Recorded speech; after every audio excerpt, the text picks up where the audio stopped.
Brazil, Argentina, যেখানে আমাদের মুসলমানরা ঠিকভাবে ইসলাম পালন করতে পারে না, এই সকল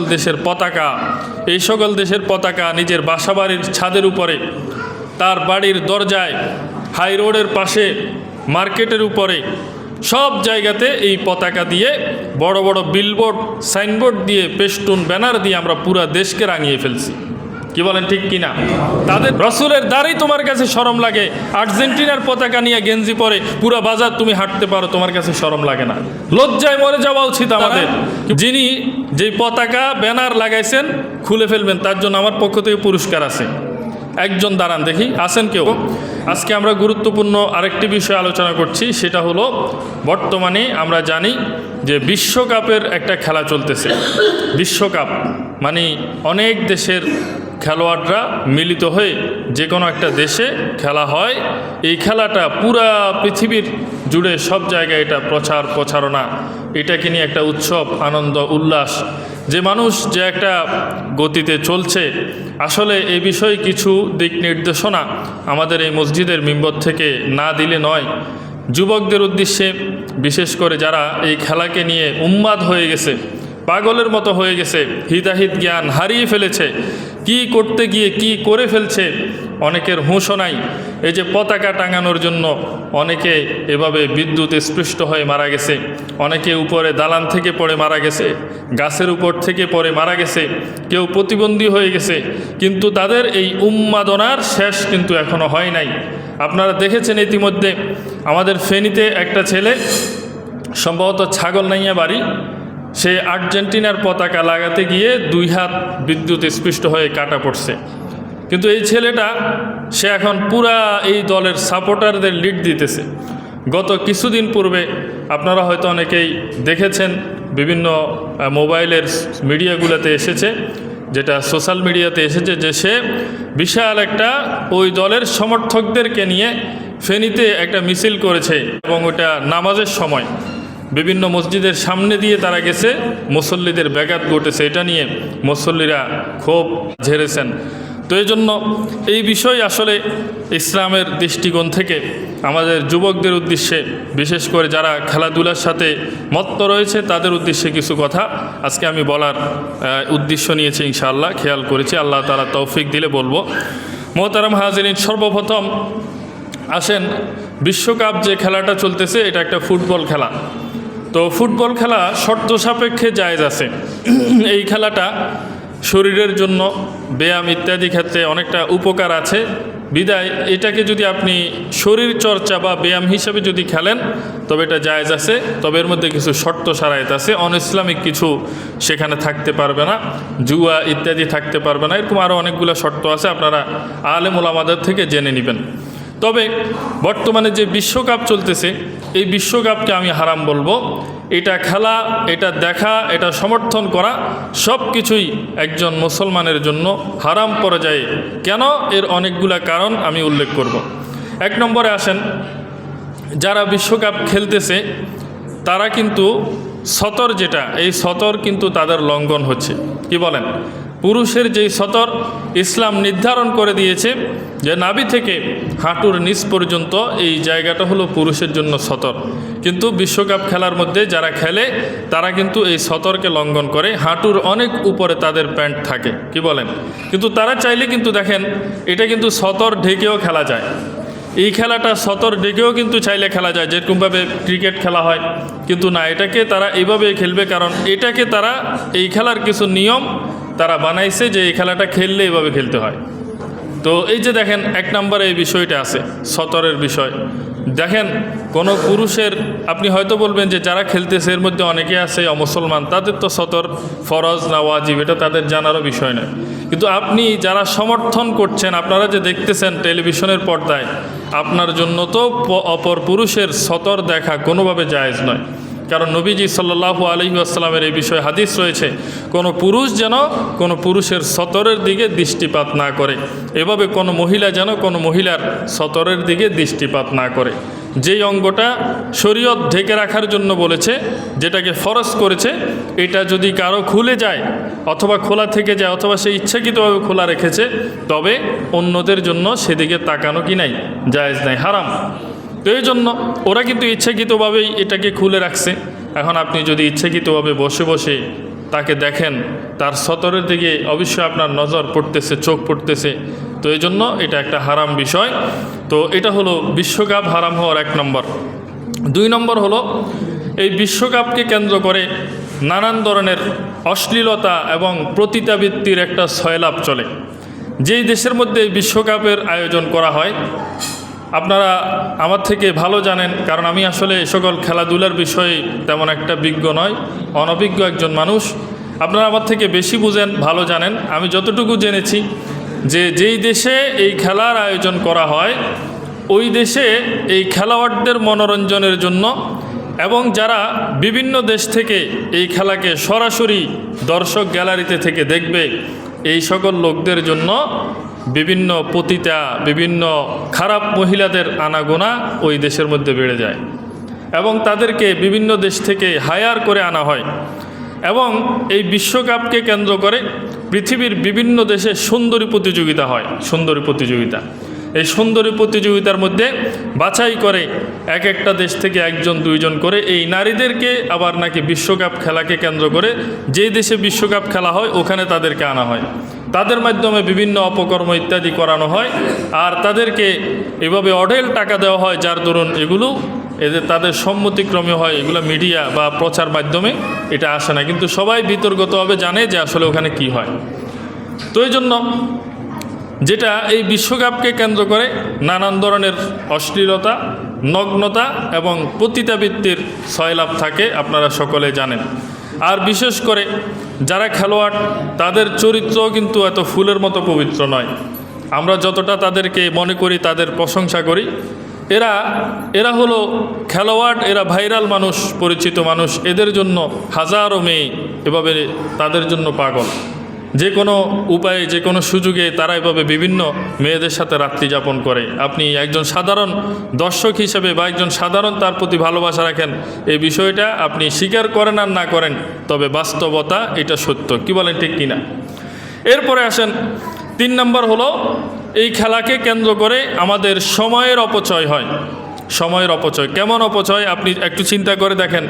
আমি খবর নিয়ে জানছি যে প্রতিদিন একটা খেলা হয়, এটার টাইম থাকে 90 থেকে 100 মিনিট। একটা ম্যাচ এটা খেলতে 90 থেকে 100 মিনিট সময় যায়। এরপরে কোনো দিন নাকি 3 ম্যাচও খেলা আছে। 3 ম্যাচ মানে 3টা খেলা আর কি। তাহলে 90 মিনিট করে আপনি দেখেন, তাহলে 300 মিনিটের খেলা, 3টা খেলা হলে। এই সময়টাতে আমাদের যুবকরা এত পাগল এই খেলা দেখার জন্য, দুনিয়ার সব কাজকর্ম, সব কিছু তাদের কাছে এটার কোনো গুরুত্ব নাই, সব কিছু মূল্যহীন হয়ে পড়ছে। যদি খেলাটা ঘুমের টাইমে হয় তো তার ঘুমের কোনো খবর নাই, খাবারের টাইমে হলে খাবারের কোনো খবর নাই। আমি একবার দেখেছি এরকম, সম্ভবত 2014 কিংবা 15 সালে, আমি তখন ঢাকাতে। তখন খেলা হয়েছিল রাত্রে সাহারির সময়। ওই সাহারির সময়, রমজান মাসে খেলা হয়েছে, সাহারির সময় খেলা হয়েছে, ক্রিকেট নাকি ফুটবল আমার স্মরণ নাই। তো অনেক মানুষ তখন সাহারিও খেত না, রোজাও রাখতো না এই খেলাকে কেন্দ্র করে। এদিক দিয়ে আমরা সাহারি খাচ্ছি আর ওদিক দিয়ে গোল হয়েছে, এরকম চিৎকারে আওয়াজ শোনা যাচ্ছে। এমন খেলা গিয়েছে আমাদের জীবনে। তো এটা হলো সময়ের অপচয়। তো অথচ হাদিসে পাকের মধ্যে নবীজি সাল্লাল্লাহু আলাইহি ওয়াসাল্লাম বলেন, লা তাজুলু কদামু ইবনু আদমা ইয়াউমাল কিয়ামাতি মিন ইনদা রাব্বিহি হাত্তা ইউসআলু আন খামসিন। নবীজি সাল্লাল্লাহু আলাইহি ওয়াসাল্লাম বলেন, কিয়ামতের দিন মানুষের পা আল্লাহ রব্বুল আলামিনের সামনে থেকে 1 কদমও আগে পিছে সরানোর সুযোগ থাকবে না, হাত্তা ইউসআলা আন খামসিন, যতক্ষণ না তাকে 5টি প্রশ্ন করা হবে, 5টি প্রশ্নের উত্তর দেওয়া হবে, ততক্ষণ কোনো মানুষ তার জায়গা থেকে 1 কদম সামনে পিছে নড়াচড়া করার সুযোগ থাকবে না। প্রশ্নগুলো কি? 1 নম্বর হলো আন উমরিহি ফিমা আফনা, তার এই জীবন, তার হায়াত সে কোন কাজে ব্যয় করেছে।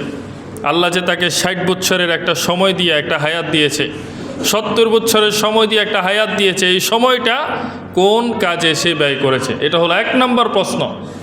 সে কি ইবাদত বন্দি করেছে, নাকি ব্যবসা বাণিজ্য করেছে, নাকি মানুষের উপকার করেছে, নাকি ক্ষতি করেছে, নাকি খেলা দেখেছে, নাকি জুয়া খেলেছে, এই সব কিছুর হিসাব তাকে দিতে হবে। এটা হলো 1 নম্বর প্রশ্ন। আন উমরিহি ফিমা আফনা, তার এই হায়াতটাকে, তার এই 60 বছরের সময়টাকে সে কোন কোন কাজে ব্যয় করেছে, পুরোটা হিসাব দিতে হবে। কয় ঘন্টা খেলা দেখতে গিয়ে ব্যয় করেছেন। এই যে 2026 সালের জুন মাসে খেলা চলতেছে, এই জুন মাসের কত ঘন্টা সময় আপনি এই খেলা দেখার জন্য ব্যয় করেছেন, সময় আপনাকে হিসাব দিতে হবে। 2 নম্বর ওয়ান শাবাবিহি ফিমা আবলাহু, 2 নম্বর যুবকের যৌবনকাল, সে যখন যৌবনকালে উপনীত হয়েছে, 18 বছর আমরা বলি প্রাপ্তবয়স্কের সময়, কিন্তু কোনো কোনো ছেলেরা আরও আগেও প্রাপ্তবয়স্ক হয়ে যায়। 18 বছর হলো আমাদের দেশের আইন, কিন্তু শরীয়তের কিছু মাসাইল রয়েছে যেটার ভিত্তিতে বোঝা যায় যে একটা ছেলে কখন প্রাপ্তবয়স্ক হয়েছে। এটা 15 বছরে হতে পারে অথবা আরও আগেও হতে পারে। তখন থেকে নিয়ে তার এই যৌবনকাল, যৌবনের যে সময়টা, এই সময়টা সে কোন কাজে ব্যয় করেছে আল্লাহ রাব্বুল আলামিনের কাছে হিসাব দিতে হবে। 3 নম্বর হলো ওয়ামালিহি মিন আইনা ইকতাসাবাহু, তার সম্পদ কোথা থেকে সে ইনকাম করেছে, এটা হালালভাবে ইনকাম করেছে না হারামভাবে ইনকাম করেছে, তাকে জবাব দিতে হবে। 4 নম্বর ওয়াফিমা আনফাকাহু, এই ইনকাম করার পরে এই সম্পদ কোথায় কোথায় ব্যয় করেছে, হালাল কোনো জায়গাতে ব্যয় করেছে নাকি অবৈধ কোনো পথে ব্যয় করেছে, এটার হিসাব তাকে দিতে হবে। তো অতএব আমরা যারা টাকা পয়সা ইত্যাদি এখন এই খেলার জন্য উন্মাদ হয়ে খরচ করতেছি, কেমন একবার পত্রিকায় দেখলাম 16 কিলোমিটার পতাকা বানাইছে, কাপড় দিয়ে 16 কিলোমিটার পতাকা বানাইছে, অথচ খবর নিয়ে দেখেন তার মায়ের একটা নতুন শাড়ি নাই। এই যে 16 কিলোমিটার পতাকা, কোন কাজে তুমি তোমার সম্পদকে ব্যয় করেছো, কিয়ামতের দিন হিসাব দিতে হবে। ওয়ামাজ আমিলা ফিমা আলিমা, এবং প্রত্যেক মানুষ তার জ্ঞান অনুযায়ী সে ইসলাম সম্পর্কে, ধর্ম সম্পর্কে যতটুকু জানছে, এই জানার পরে কতটুকু আমল করেছে এটা সম্পর্কে তাকে জিজ্ঞাসাবাদ করা হবে। এই 5টি প্রশ্নের উত্তর দেওয়া ছাড়া বান্দা সেদিন 1 কদম সামনে যেতে পারবে না, 1 কদম পিছনে যেতে পারবে না। তো এই খেলা বলতেছিলাম, বিশ্বকাপ খেলার জন্য আমাদের এই গুরুত্বপূর্ণ মূল্যবান সময় চলে যাচ্ছে, অথচ যেই সময় আমাদের সাহারি খাওয়ার কথা ছিল, যে সময় আমাদের নামাজ পড়ার কথা ছিল, যে সময় আমাদের নেক আমল করার কথা ছিল, এই সময়ের মধ্যে এই খেলাকে কেন্দ্র করে যেই মানুষটা আগে 5 ওয়াক্ত নামাজ পড়তো, যেই যুবকটা আগে 5 ওয়াক্ত নামাজ পড়তো, এখন খেলার সময় সে বলে নামাজ পরে পড়বো, খেলা আগে। কি বলেন, কথা ঠিক কিনা? যেই যুবক নামাজি, এই নামাজি যুবকও বন্ধুদের পাল্লায় পড়ে খেলার নেশায় মত্ত হয়ে সে বলে নামাজ পরে পড়বো, আগে খেলা দেখতে হবে। তো এই জন্য আমাদের সময়ের অপচয় হচ্ছে। 4 নম্বর হলো কাফের মুশরিকদের প্রতি আমাদের ভালোবাসা তৈরি হয় এই খেলার মাধ্যমে। যেই খেলোয়াড়দেরকে আপনি ভালোবাসেন, যেই দলকে আপনি সাপোর্ট করেন, এরা কিন্তু কাফের মুশরিক।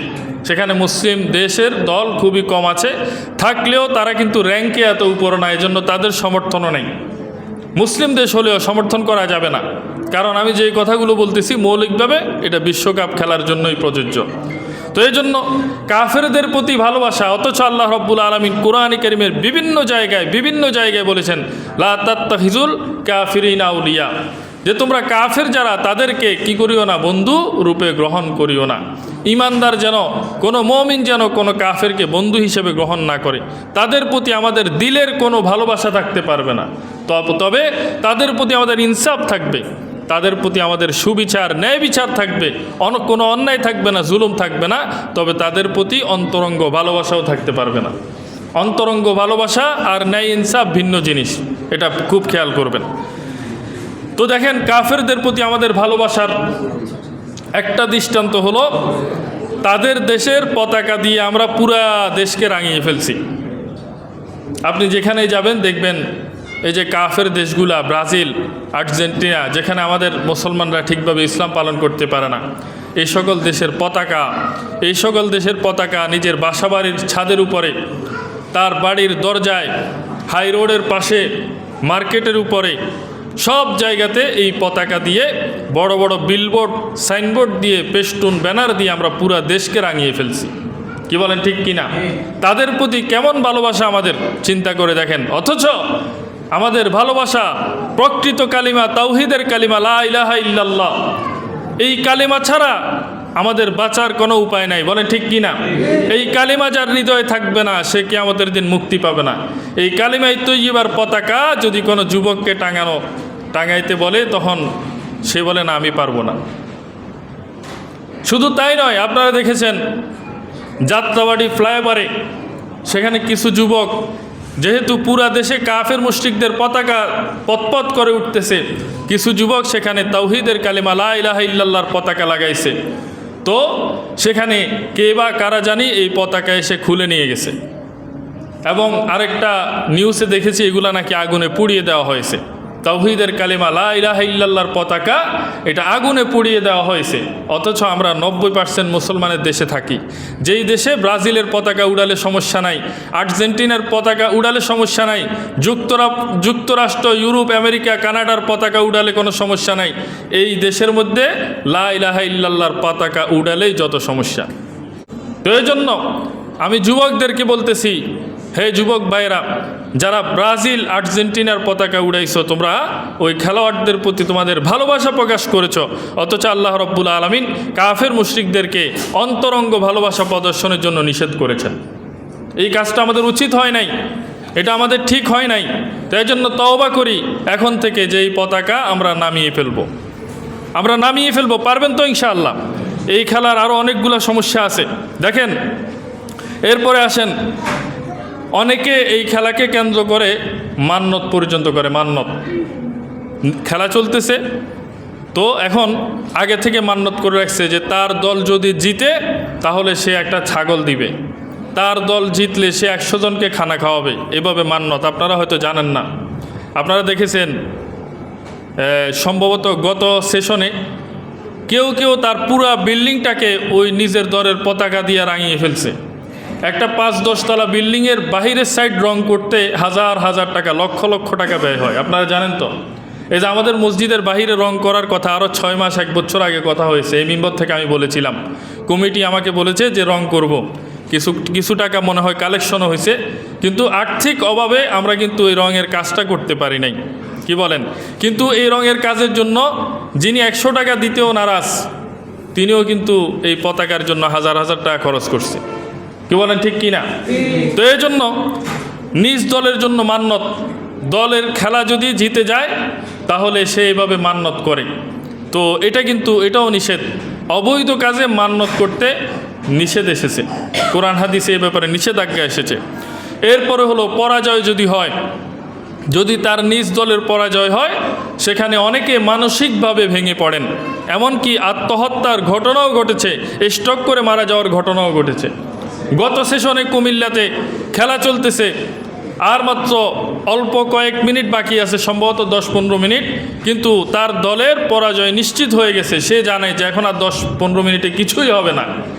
ওই মানুষটা সেখানে খেলা দেখতে দেখতে স্ট্রোক করে মারা গেছে। শুনছেন আপনারা? এরকম আরও অনেকে আছে, সুইসাইড করেছে, বিল্ডিংয়ের উপর থেকে লাফ দিয়ে মারা গেছে, এরকম অনেক ঘটনা আছে। তো এই যে দেখেন কাফেরদের প্রতি কেমন ভালোবাসা। ওই কাফের মুশরিকের দলটা খেলায় হেরে গেছে, এজন্য আমার কাছে এত খারাপ লাগে যে আমি আত্মহত্যা করতেছি, আমি সুইসাইড করতেছি, আমি স্ট্রোক করতেছি। তাদের প্রতি কেমন ভালোবাসা জন্মিলে এমন হয় আপনি চিন্তা করে দেখেন। অথচ আমাদের ভালোবাসার মধ্যমণি রাসূলুল্লাহ সাল্লাল্লাহু আলাইহি ওয়াসাল্লামকে নিয়ে এখনও কাফের মুশরিক নাস্তিকরা কটূক্তি করতেছে, এটা নিয়ে আমার দিলের মধ্যে সামান্য পরিমাণের ব্যথা নাই। কি বলে, ঠিক কিনা? তাহলে নবীর প্রতি ভালোবাসা, কোরআনের প্রতি, ইসলামের প্রতি আমাদের ভালোবাসা কেমন, আর ওই কাফেরদের প্রতি আমাদের ভালোবাসা কেমন? আপনি পাল্লা দিয়ে একটু মাপেন, কোন ভালোবাসা বেশি? যেই ভালোবাসা হারিয়ে ফেললে আত্মহত্যা করতে মন চায়, ওই ভালোবাসা বেশি নাকি নবীর ভালোবাসা বেশি? বলেন। তো এই জন্য আমাদেরকে খুব খেয়াল করতে হবে। তো বলতেছিলাম, কাফের মুশরিকদের যেই পতাকা, এই পতাকা আমাদেরকে নামিয়ে ফেলতে হবে। মুহতারাম হাজিরিন, 5 নম্বরের অসুবিধা হলো আমরা এই খেলাকে কেন্দ্র করে কাফেরদের অনুসরণ করি। আপনার প্রিয় দল আর্জেন্টিনার কোন খেলোয়াড় চুল কীভাবে রাখে, পোশাক কীভাবে পরে, আপনিও পরেন। আপনি আর্জেন্টিনার পতাকা সম্বলিত জার্সি অর্ডার দিয়ে বানায়া পড়তেছেন, কেমন? এইভাবে মেসির নাম দিয়ে জার্সি বানায় পড়তেছেন। এরপরে যায় ব্রাজিলের জার্সি বানায় আপনি পড়তেছেন, কেমন? তাদের অনুসরণ করতেছেন। অথচ আপনাকে যদি নবীর সুন্নত দাড়ির কথা বলা হয়, মেসওয়াকের কথা বলা হয়, টুপির কথা বলা হয়, তখন আপনার কাছে খারাপ লাগে। অথচ এই যে একটা কাফের মুশরিক, তাদের ভালোবাসা আপনার দিলের মধ্যে, আপনি ওই দলের পতাকা সম্বলিত জার্সি পরে পুরা বাজার হাঁটেন, আপনার কাছে শরম লাগে না।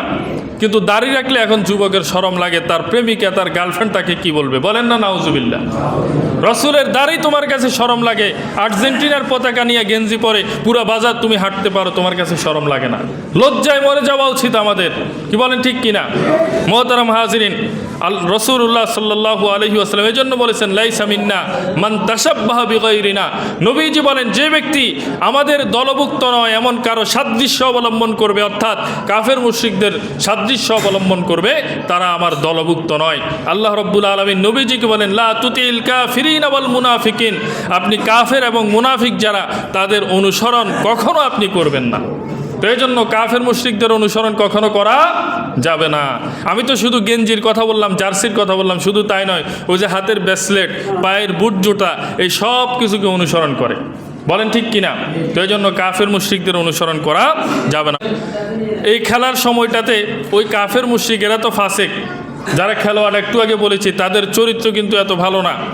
এদের প্রশংসা করে সবাই, নিজ দলের নিজের প্রিয় খেলোয়াড়কে কিভাবে উপরে রাখবে, এই জন্য তার প্রশংসা, সে এই কাজ করে, এই ভালো কাজ করে, সে একটা এতিমখানা চালায়, সে ওই করে, সেই করে, অনেক প্রশংসা। মানে তার দলের ওই খেলোয়াড় সবার উপরে থাকতে হবে। চায়ের দোকানে শুধু এগুলোই আলোচনা। অথচ হাদিসের মধ্যে এসেছে, ইজা মুদিহাল ফাসিকু গজিবার রব্বু, যখন কোনো ফাসিকের প্রশংসা করা হয় আল্লাহ রব্বুল আলামিন তখন নারাজ হয়। আল্লাহ রব্বুল আলামিন খুবই রাগ করেন যে এত ইমানদার থাকতে তুমি কেন ফাসেক কাফের মুশরিকের প্রশংসায় পঞ্চমুখ হইয়া গেলা।